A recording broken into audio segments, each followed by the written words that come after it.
राज्य सरकार ने जो बीपीएल धारी है 25 रुपया कम रेट पे जो पेट्रोल की जो योजना चलाए हैं, इस पर आप क्या कहेंगे? देखिए, झारखंड की जो हेमंत सोरेन सरकार है ये पूर्ण रूप से जो है जनता को दिग्भ्रमित करने का काम कर रही है और सस्ती लोकप्रियता हासिल करने का ये सरकार काम कर रही है। और 25 रुपया पेट्रोल पर सब्सिडी देने की जहाँ तक बात है, तो जब आपका उसमें दिया हुआ है कि राशन कार्ड होना चाहिए, तो जिसके पास राशन कार्ड है उसके पास मोटरसाइकिल कैसे है? और अगर मोटरसाइकिल है और राशन कार्ड भी है तो उसका राशन कार्ड निरस्त होना चाहिए। तो सबसे पहले तो ये उसमें त्रुटि पाई गई है। उसके बाद जो है घर के मुखिया के नाम से ही राशन कार्ड होता है। आप उसमें ड्राइविंग लाइसेंस की मांग करते हैं तो मुखिया के नाम से ड्राइविंग लाइसेंस होना चाहिए। मान लीजिए गाड़ी लड़का चला रहा है तो आप कैसे लाभुक को लाभ दे पाइएगा? और 25 रुपया लीटर के हिसाब से कोई डिस्काउंट देना, कोई छूट देना, ये कोई बहुत बड़ी छूट नहीं है। आपको इतना ही गरीबों के प्रति दर्द था तो आप 25 लीटर फ्री कर देते। सीधा सीधी आप कह देते कि भाई हम 25 लीटर राज्य में जो है राशन कार्डधारी जो भी बीपीएल परिवार है उनको 25 लीटर फ्री देंगे। 2500 रुपये आप खर्च करते।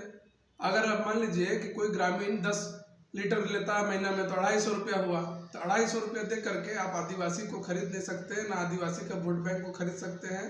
तो मुझे नहीं लगता है कि ये योजना जो है कहीं से भी सफल होगी इस राज्य में। मुख्यमंत्री बहुत लंबा चौड़ा इसमें प्रचार प्रसार करके इसको सरकार के 2 वर्ष पूर्ण होने पर इसकी घोषणा किए हैं, लेकिन अपने महागठबंधन के जो सरकार चल रही है उसके प्रमुख दल कांग्रेस को उन्होंने साझा नहीं किया। तो कहीं ना कहीं आदिवासियों में कांग्रेस की पकड़ बढ़े नहीं और आदिवासी वोट को अपना जेब में इंटैक्ट करने के लिए इस तरीके के सगुफे छोड़ रहा है, जिससे बीपीएल परिवार को और राशन कार्डधारी जो भी हैं उनको कोई लाभ नहीं होने जा रहा है और ये मैंने पूर्णतः विफल योजना रहेगी। दूसरी ये है कि राज्य में जो रेप के केसेस हैं वो बहुत अधिक हो रहा है। आज की खबर पढ़े तो गुमला में मामला है, कई पिछले दिन भी कई मामला है। क्या लगता है कि सरकार की नाकामी के है या क्या प्रशासन पर? देखिए, सरकार की तो पूर्ण रूप से ये नाकामी है। विगत वर्ष भी अगर आप आंकड़ा देखें तो विगत वर्ष इस राज्य में 3200-3000 से अधिक बलात्कार की घटनाएं झारखंड में हुई। और आप ये नए साल के शुरुआत में ये तीसरा चौथा सामूहिक दुष्कर्म जिसको कहें, बलात्कार की घटना भी नहीं हो रही है, मैंने गैंग रेप एक तरीके से हम लोग कहें गैंग रेप हो रहा है। कहीं पर 6 दरिंदे एक साथ हैं, कहीं 3 हैं, कहीं 4 हैं। और मैंने किस तरीके से हमारी मासूम बहन बेटियों के साथ में और राज्य की बच्चियों के साथ में ये जो रेप की जो घटनाएं अपराधियों के द्वारा हो रही है, तो मैं तो ये मानता हूँ कि ये बच्चियों के साथ नहीं, ये इस राज्य की कानून व्यवस्था के साथ में बलात्कार अपराधी कर रहे हैं। और मेरा आपके चैनल के माध्यम से ये मांग है माननीय हेमंत सोरेन जी से कि हेमंत सोरेन जी आप नींद से उठिए और राज्य के डीजीपी को, राज्य के मुख्य सचिव को बुलाइए और समीक्षा करिए। राज्य में कानून व्यवस्था, आपका जो मृतप्राय कानून व्यवस्था इस राज्य में हो चुकी है उसकी आप समीक्षा करें और जो बेटियों के साथ में अन्याय हुआ है उनके दोषियों को पकड़ करके स्पीडी ट्रायल कोर्ट के माध्यम से उनको सजा दिलाने का काम करें। और कांग्रेस का एक महिला सशक्तिकरण का नारा है, मैं लड़की हूँ लड़ सकती हूँ, लेकिन कोई भी कांग्रेस के नेता मुझे लड़ते हुए नहीं नजर आ रहे हैं। इतनी रेप की घटनाएं राज्य में प्रतिदिन हो रही है। मॉब लिंचिंग के 21 दिसंबर को झारखंड विधानसभा में मॉब लिंचिंग के ऊपर कानून बना। कानून बनने के 15 दिन के अंदर 4 मॉब लिंचिंग की घटना हो गई। अब क्या मजाक कर रहे हैं राज्य सरकार से, मैं पूछना चाहता हूँ।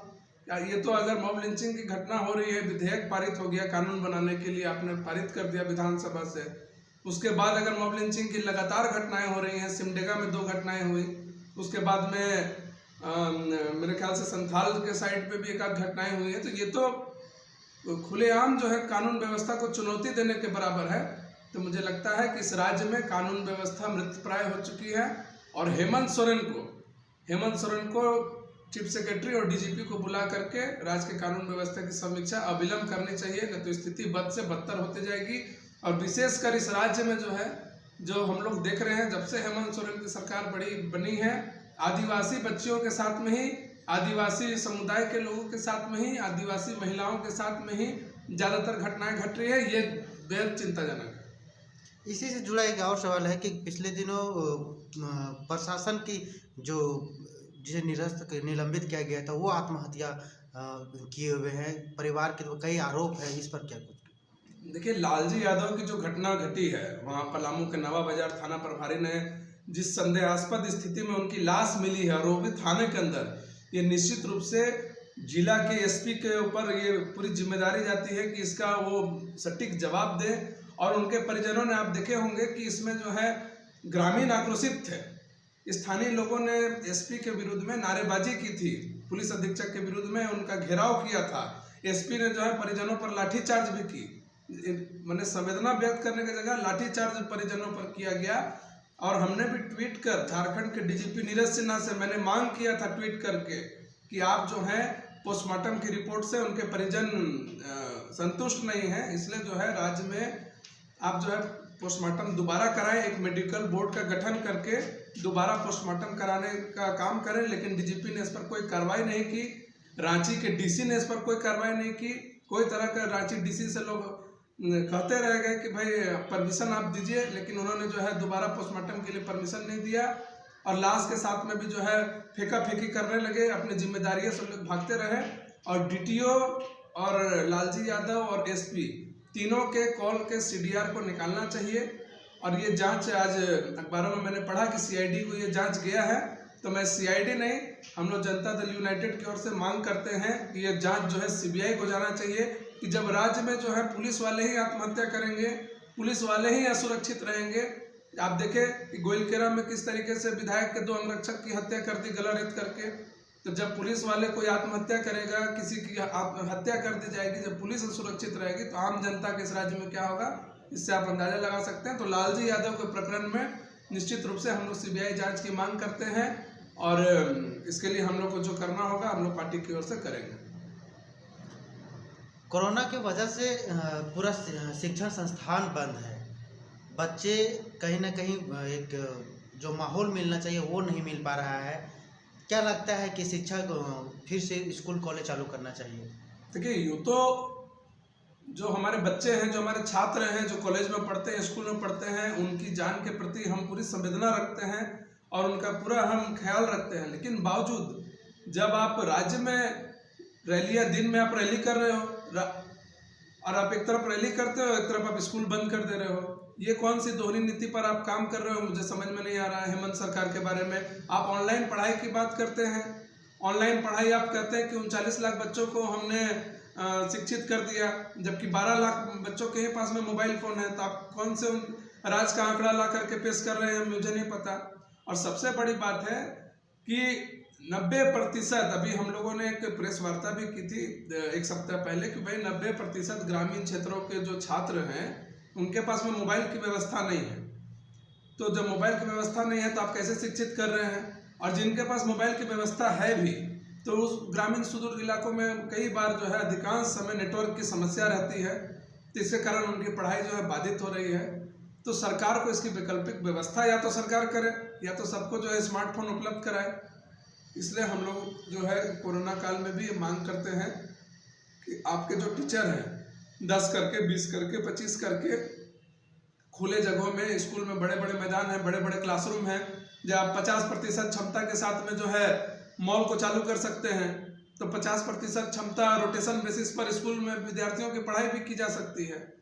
तो निश्चित रूप से सरकार को इस पर कोई ना कोई अविलंब एक्शन लेना चाहिए, क्योंकि अगर इसी तरह से कोरोना अब आपका लगातार चलने वाला है, ये एक महामारी है और हमको ऐसी उम्मीद है कि ये अभी बहुत जल्दी हम लोगों को इससे निजात मिल पाना संभव नहीं नजर आ रहा निकट भविष्य में। तो निश्चित रूप से कोई ना कोई विकल्प राज्य सरकार को इसका निकालना पड़ेगा। सरकार को 2 वर्ष पूरा हो गया है, विकास की बात करते हैं, चाहे जिस नाम से सरकार आई हुई थी, तो क्या लगता है कि कहीं 3 साल में वो उम्मीद लोगों का पूरा हो पाएगा? नहीं, सरकार के 5 साल भी हो जाएंगे तो ये सरकार कोई काम करने नहीं जा रही है। सरकार ने कहा था कि हम जैसे ही सरकार में आएंगे हम 5 लाख नौकरी राज्य के युवाओं को देंगे, और आप देख रहे हैं कि आज राज्य के युवा किस तरीके से दर बदर ठोकर खा रहे हैं, लाठियां खा रहे हैं, डंटे खा रहे हैं, लेकिन उन्हें नौकरी तो मिल नहीं रही है। मुख्यमंत्री बहुत धूमधाम से युवा दिवस की बधाई दिए, युवा दिवस मनाए भी, तब युवाओं को इस राज्य में सिर्फ दिवसें मनाने का काम रह गया है, नौकरी तो इस राज्य में युवाओं को मिलेगी नहीं।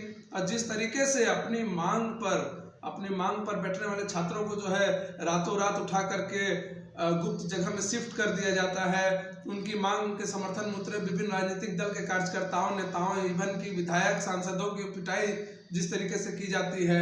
और ये सरकार जो है 2 साल में सिर्फ अवैध वसूली, ट्रांसफर पोस्टिंग और केवल जो है विपक्ष के नेताओं पे झूठे मुकदमे दर्ज करना, इन्हीं में इनका 2 साल गुजर गया। पिछड़ों का आरक्षण इन्होंने कहा था कि पहली कैबिनेट में हम पिछड़ों का आरक्षण राज्य में 27% लागू करेंगे।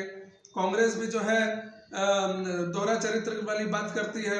हमेशा इनके प्रभारी आते हैं आरपीएन सिंह और उनके सारे तमाम नेता बोलते हैं कि 27% पिछड़ों का आरक्षण देना होगा, इस हर हाल में देना होगा। लेकिन पिछले 2 विधानसभा सत्र से ये बातें हम लोग सुन रहे हैं। अगर नहीं दे रहे हैं तो भाई आप सरकार में क्या कर रहे हैं?